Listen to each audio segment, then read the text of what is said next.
Hi everyone, this is an acrylic painting on stretched canvas, and the first thing I do when I'm starting a painting in oils or acrylics is what's called killing the canvas, which is just covering the whole canvas with some kind of thin layer of paint to cover all of the white gesso or primer and to just start to give yourself something to work with. And I like to try to kill two birds with one stone by actually using this as a chance to do what's called blocking in the main elements of the painting. So I start in the background and build the general placement and general color without worrying about extreme accuracy. My process is very similar to aiming a camera at something out of focus and then slowly bringing it into focus. So I just keep moving around, refining shape, and starting to add shade and color as I go. And the most important thing for any painter to keep in mind, and this is especially true for acrylics, creating the finished image is a process of building layers, and you can make as many alterations and edits and changes as you need to get to the final product that you're happy with. Even the most opaque of acrylic paints are a little bit translucent when they dry, so the layers beneath what are the final layers will show through to some extent and help give a lot of extra nuance and richness to the final painting.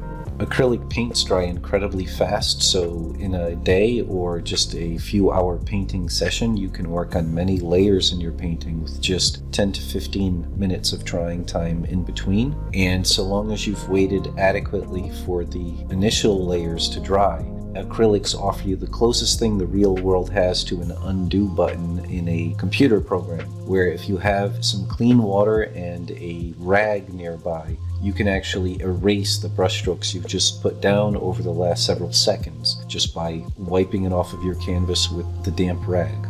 As you can see, once I'm happy with the shape and size and location of all of the major forms, then I just move on to finer and finer details and refinement as I go, really starting to add in the very fine details with smaller brushes. And in the case of this painting, I actually had fun using a paintbrush used for faux finishes, which allows me to do things like tree bark very, very quickly, where each stroke of the brush is going to create a lot of spaced out lines. Every step of the way, it's a good idea to take breaks without looking at your painting so you can come back with a fresh eye, or look at your painting in a mirror where you'll very quickly see any mistakes. And a great trick to help you psychologically finish a painting is to sign your painting before it's actually finished. As long as it's getting close to finished and the area where you will sign is finished, then go ahead and sign it. Then take a break and spend about an hour or so looking over your whole painting and figuring out the absolute final steps you need to take to make it a finished painting. And that's usually going to be tiny details, final little touch-ups, and translucent washes or glazes that are used to alter and add color nuance to areas of the painting and to do things like deepen shadows.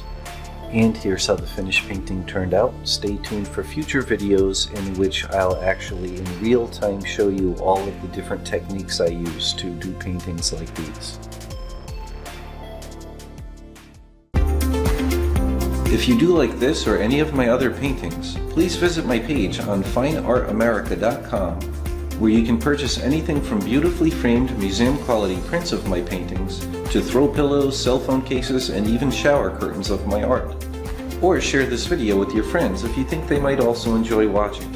Your support is greatly appreciated and will allow me to make more art and videos more frequently. And thanks very much for watching.